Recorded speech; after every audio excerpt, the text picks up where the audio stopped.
成長。離別母校在即，我哋帶着依依不捨嘅心情，感謝校長以及各位老師，為咗教育我哋成才，你哋付出咗好多心力同埋時間。喺你哋嘅春風化雨之下，我哋茁壯成長。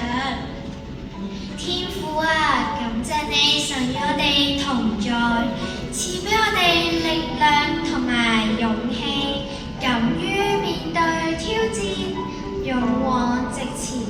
現在請全體畢業生起立，讓我哋向天父爸爸以及每一位